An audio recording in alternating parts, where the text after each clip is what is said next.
नमस्कार, एक बार फिर से मैं आप सभी के सामने उपस्थित हूँ एक बेहद इंटरेस्टिंग टॉपिक के साथ, और ये टॉपिक महत्वपूर्ण भी हो जाता है।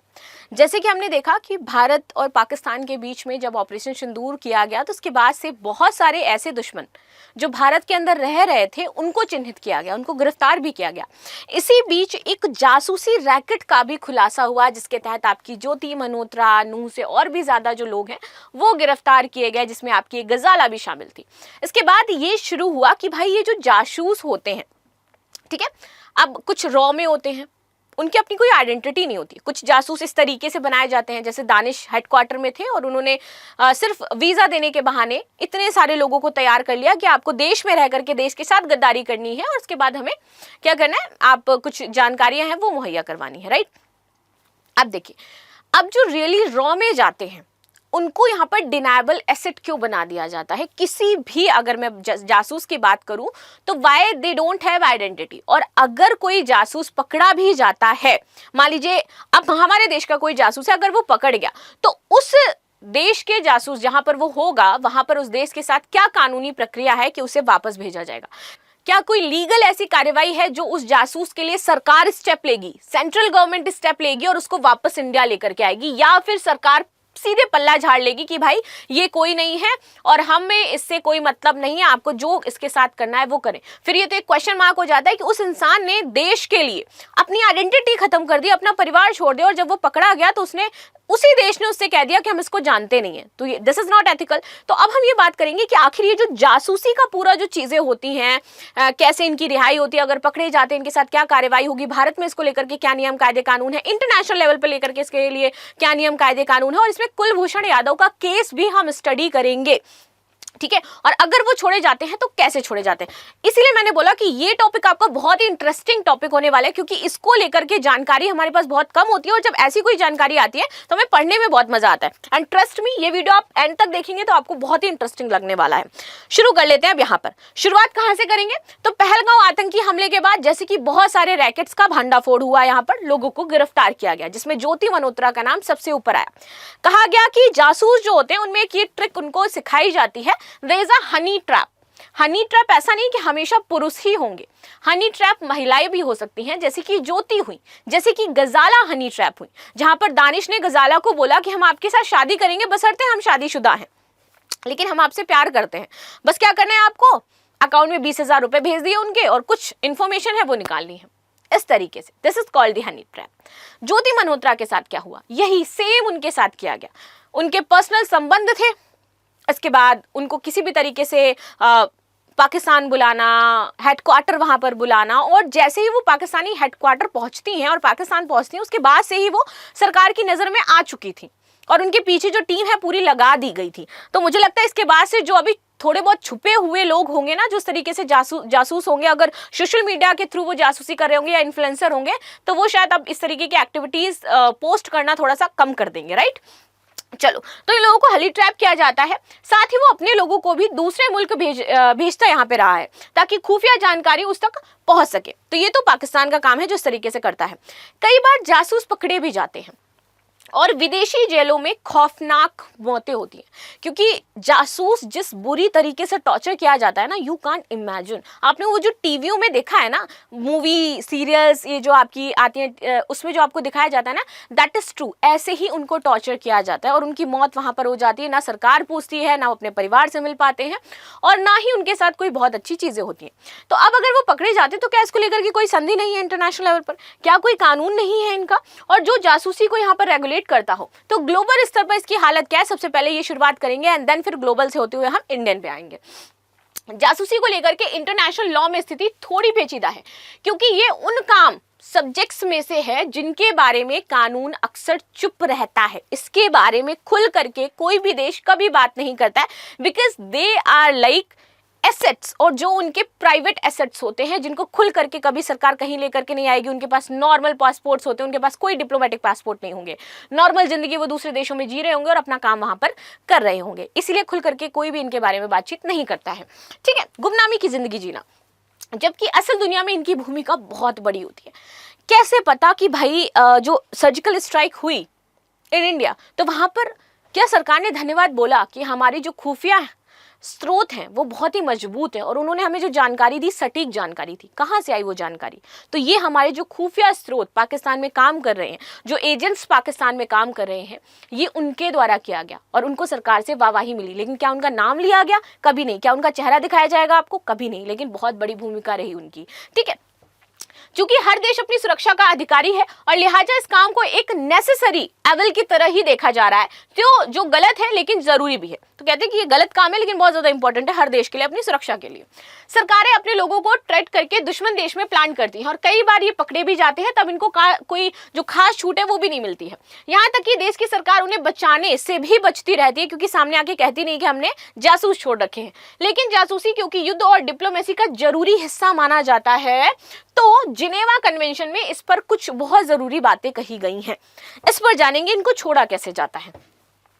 केवल इस स्थिति में मिलती है कुछ छूट। अब कन्वेंशन का जो प्रोटोकॉल 1 है वो क्या कहता है कि जासूसों के लिए यहाँ पर कुछ नियम हैं जो कि सिर्फ जंग के दौरान और सीमित वक्त के लिए होते हैं।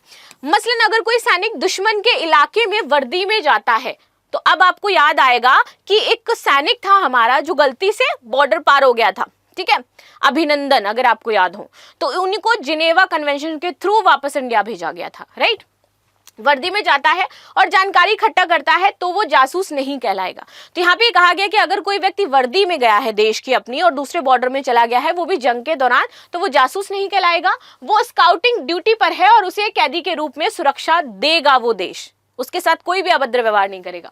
लेकिन यही काम अगर सिविल ड्रेस कोड में हो तब क्या होगा, और छिपकर के किया जाए तो वो शख्स जासूस माना जाता है। That is mention in protocol 1 in the Geneva convention. आगे बात करते हैं, उसे जिनेवा कन्वेंशन के तहत सेफ्टी नहीं मिलेगी। सेफ्टी किस स्थिति में है? जब तक वो स्काउटिंग ड्यूटी पर है या फिर अपनी वर्दी कह ले उस पर है। बल्कि लगभग सारे देशों का जो जासूसी को लेकर के सख्त कानून और सजाएं हैं वो उसको यहाँ पर दी जाएंगी, उससे कोई नहीं बचा सकता उसको। जासूस पकड़ा जाए तो होता क्या है ये समझते हैं। देखो, पकड़े गए जासूस को उस देश के कानूनों के हिसाब से ट्रायल का सामना करना पड़ता है और उनसे कड़ी पूछताछ होती है। इस दौरान बीच में टॉर्चर होता है, डिटेंशन का सामना करना पड़ता है। अधिकतर मामलों में तो उस पर राष्ट्र की सुरक्षा से खिलवाड़ जैसे संगीन धाराएं लगा दी जाती हैं उस देश में, और अगर ये धारा किसी के ऊपर लग जाए तो बचना बहुत मुश्किल होता है। उसे लंबे समय तक हिरासत में रख लिया जाता है और कई बार इसी दौरान उसकी मौत भी हो जाती है, क्योंकि इतनी गंदी तरह से टॉर्चर किया जाता है। क्यों छोड़ देते हैं? उसके अपने ही देश वाले उसे।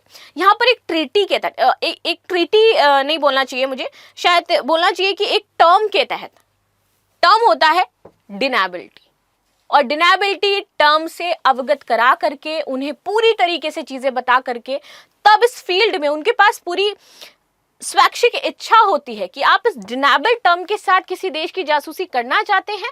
अगर वो अग्री करता है तभी देश उसको भेजता है, यानी कि पहले उससे पूरी तरीके से सारी चीजें करवा ली जाती। और ये व्यक्ति वही कर सकता है वाकई जिसके अंदर बहुत देश प्रेम की भावना कूट कूट करके भरी हो। और जासूस बहुत इंटेलिजेंट होते हैं, they know the languages, they know the like कैसे कांटेक्ट बढ़ाने हैं, बातचीत करने में बहुत अच्छे होते हैं। और जो महिलाएं जासूस होती हैं they are very killer kind of person. अगर मैं बात करूँ तो वो हनी ट्रैप करने में बहुत माहिर होती हैं। जैसे ही कोई नागरिक दुश्मन देश में भेद लेता हुआ पकड़ा जाए तो एक देश एकदम डिफेंसिव हो जाता है, ठीक है। वो तुरंत उसे जासूस बतौर पहचानने से मना कर देगा, क्योंकि वो डिफेंसिव तकनीक के तहत है। अब ये क्यों? क्योंकि डिनाबिलिटी की शर्तों के मिशन से पहले ही साफ हो जाती है यहाँ पर कि अगर आप पकड़े जाते हो, मिशन पर भेजे जा रहे हो, पकड़े जाते हो, तो डिनाबल एसेट हो आप हमारे, हमारा आपके साथ कोई लेना देना नहीं है, आप हमारे नागरिक भी नहीं है। अगर कोई देश लाइन से हट करके मान ले कि हाँ हमने फला शख्स को तुम्हारे यहाँ भेजा था, तो फिर उसका कूटनीतिक नुकसान होगा। इसलिए ऐसा नहीं होता है। सारे ही देश के जासूस अपने अपने जासूस रखते हैं, उनको प्लान करते हैं, लेकिन बाहरी तौर पर ये लिहाज बनाए रखते हैं। डिनाइबल एसेट बना करके रखा जाता है। ये पूरी तरीके से इस बात पर तय रहता है कि जासूस कितने संवेदनशील या फिर हल्के मिशन पर जा रहे हैं, उनकी पहचान कितनी जाहिर हो चुकी है। सबसे जरूरी चीज है कि 2 दशकों के बीच राजनीतिक और कूटनीतिक मसले कितने गहरे और हल्के हुए हैं, इस पर भी जरूरी है। अक्सर जासूस डिनाइबल एसेट की तरह तैयार रहते हैं। आगे आ जाते हैं, यानी कि वे जानते हैं कि पकड़े जाने पर उनका कोई आगे पीछे नहीं होगा, उनको कोई भी सरकार नहीं बचाने आएगी और ना ही किसी तरीके का उनके लिए डिप्लोमेटिक वार्ता की जाएगी। यहाँ पर उनका कोई डिप्लोमेटिक पासपोर्ट नहीं होगा, वे किसी दूतावास आधिकारिक संस्था से जुड़े नहीं दिखते हैं आपको। वे नकली पहचान के साथ रहते हैं, जैसे कि वो कारोबारी हो सकते हैं, कारोबारी आपका जासूस हो सकता है, वे पत्रकार हो सकते हैं किसी देश में जाकर के, वो जासूस भी हो सकते हैं इंडिया के, या फिर वो कुछ और बन करके रह रहे होंगे। और हर एक जासूस को एक कहानी पढ़ाई जाती है और वो झूठी कहानी कहते कहते उनकी रियल लाइफ बन जाती है और वो उसी कहानी में जीते हैं और वो उस कहानी को इतनी बार कहते हैं, इतनी बार रिपीट करते हैं कि दैट इज द रियलिटी, और वही रियलिटी उनकी हो जाती है। तो आप देखोगे कि यहाँ पर इनके साथ एक कहानी होती है, हर एक जासूस की फिर एक नई जिंदगी शुरू हो जाती है और उसमें एक कहानी बताई जाती है जो वे हमेशा रिपीट करते रहते हैं। मेरा जन्म यहाँ हुआ था, मेरे मम्मी पापा ये हैं, मैं ये काम करता हूँ, मैंने पढ़ाई यहाँ से करी है, मेरा आगे का ग्रेजुएशन ये हुआ है, अभी मैंने ये किया। दैट इज पीछे का सब खत्म, मम्मी पापा नई कहानी, नई जगह, नई चीजें शुरू, और वही वो हमेशा रिपीट करते रहेंगे। उनके सबकॉन्शियस माइंड में भी वो चला जाता है ताकि अगर कभी लाई डिटेक्टर टेस्ट भी किया जाए ना तो वो यही बोले। आगे आते हैं, पहचान खुल जाए तो क्या होगा? अगर मामला मीडिया में आ जाए तब तो जासूस की पहचान देश से जुड़ जाएगी और मामला राजनीतिक रूप ले लेगा। ठीक है, तो देश क्या है, दखल देना पड़ता है, लेकिन सीधे नहीं, लेकिन बैकडोर से वो दखल देता है, क्योंकि सबको पता है यार कि हर देश में किसी ना किसी के जासूस हैं। मीडिया में आता है तो मामला खुलता है, तो फिर यहाँ पर बैकडोर कन्वर्सेशन होती है। ऐसे में काउंसलर एक्सेस मतलब दूतावास में संपर्क की मांग की जाती है और दूतावास में फिर अदला बदली होती है जासूसों की। भैया हमने भी तो जासूस पकड़ के रखे होंगे ना किसी या किसी के। अब आपने हमारा जासूस पकड़ लिया तो हम उस देश के दूतावास से संपर्क करेंगे, कूटनीतिक वार्ता करेंगे कि ये जासूस तुम हमारा हमें दो, हम तुम्हारा ये जासूस तुम्हें वापस कर देते हैं। फिर ऐसे मामले को सुलझाया जाता है, लेकिन ये मामला भी आपका ऑन मीडिया नहीं दिखाई देगा आपको। यानी कि बैक चेन बातचीत होकर के जासूस को छुड़ाया जा सकता है। ठीक है, ये वियना कन्वेंशन के तहत मिला अधिकार भी है और दिस इज दी ओनली, अगर मैं कहूं लॉ हो जाता है छुड़ाने का। बैक डोर से आप बातचीत करिए और जासूस को छुड़वाइए, that is called Vienna Convention. लेकिन ये तभी जब वो पकड़ा गया शख्स आम नागरिक माना जाए, ना कि जासूस। लेकिन यहाँ पर एक शर्त है कि उसको आपको आम नागरिक प्रूफ करना होगा उस देश को जिस देश का वो जासूस है, और उसके बाद उसको वहां से छुड़वाना होगा। बैक चैनल सौदेबाजी होती है, उसमें कई तरीके हो सकते हैं, जैसे कि बदले में किसी कैदी को छोड़ देना या फिर कोई आर्थिक मदद देना। कई बार जासूसों की अदला बदली जो होती है इसके लिए इतनी खुफिया हो जाती है ये कि दशकों तक हाईली क्वालिफाइड ही वो रह जाते हैं। ये मतलब बात जो है लोगों को पता ही नहीं होती, बहुत कम ही लोगों को पता होती है जो सिर्फ हाई लेवल पर जाकर के बातचीत करते हैं। क्या बड़े लेवल तक जाता है मामला? तो कई बार देशों के मामले जो है वो इंटरनेशनल मंच तक पहुंच जाते हैं, लेकिन बेहद कम ही ऐसा होता है। इंटरनेशनल लेवल तक अभी तक एक मामला पहुंचा है इंडिया की, अगर मैं बात करूं, मैंने बोला था इंटरनेशनल से शुरू करेंगे, इंडिया पे खत्म करेंगे आकर, एंड एज आई प्रॉमिस हम इंडिया पे आके खत्म कर रहे हैं। तो कुलभूषण यादव 2016 का मामला हो जाता है। कुलभूषण यादव को ISI ने पकड़ा और ISI ने दावा किया ये भारत के एजेंट हैं। कुलभूषण यादव एक दर्जी हैं, दर्जी का काम करते थे। थोड़ा बहुत मैचिंग अगर आपको करोगे यू फाइंड कि हाँ something is suspicious, may be not clear, may be he is a agent of India, but there is no any evidence that he is the agent of India. That's why always Indian government said कि he is a common person and according to Vienna Convention आपको इसे छोड़ना पड़ेगा। But हाल ही में पाकिस्तान ने क्या बोला कि अब कुलभूषण के पास ये भी पावर नहीं है कि वो अपने लॉयर को ला करके खड़ा कर सके इंटरनेशनल लेवल पर और अपनी बात को रख सके, जहां पर इंडिया ने अपोज किया। अब आते हैं जो बलूचिस्तान और कराची में आतंकी कामों में लगा हुआ था, भारत ने उन्हें आम नागरिक मानते हुए बचाने की कोशिश शुरू कर दी, और ये किसके तहत हुआ? वियना कन्वेंशन के तहत। आगे आते हैं, आम लोगों के लिए काउंसलर एक्सेस की छूट है। भारत ने आरोप लगाया कि पाकिस्तान उन्हें ये सुविधा नहीं दे रहा है। ये मामला अब इंटरनेशनल लोगों तक पहुंच गया। कोर्ट ने भारत के पक्ष में कई बातें की, लेकिन कुछ ठोस उन्हें मदद नहीं मिलती है। ये केस काफी अलग था। कोल्ड वॉर के समय दोनों देशों के बीच जासूसों की अदला बदली एक बार हो भी चुकी है। साल 2010 की बात करें तो अमेरिका में पकड़ाई रूसी एजेंट एना चैपमैन सहित 10 एजेंटों को रूस भेजा गया था, और बदले में मॉस्को ने भी अमेरिका के एजेंट्स को छोड़ा था। अमेरिका ने एजेंट को अंडर कवर प्रोफेशनल्स कहा, ना कि जासूस कहा था। यहाँ पर अगर आपने ये वर्ड ही यूज कर दिया जासूस, वहां से मामला खत्म हो जाता है। वही इजराइल का तरीका एकदम अलग रहा है इस चीज में। वो अपने जासूसों के लिए नारा देता रहा है, विच इज वॉट, अलाइव और हेड, ब्रिंग दैम बैक। वो किसी भी कीमत पर अपने एजेंट्स को अपने देश वापस लाता है, and there is the only country जो खुल करके अपने एजेंट्स को सपोर्ट करती है। एंड ही सेड अगर मेरा कोई भी एजेंट पकड़ा जाएगा तो मुझे मेरा एजेंट वापस चाहिए, इट एनी कॉस्ट, मैं उसे वापस लाने के लिए तैयार हूं। But there is only few countries जो इस तरीके का काम करती हैं।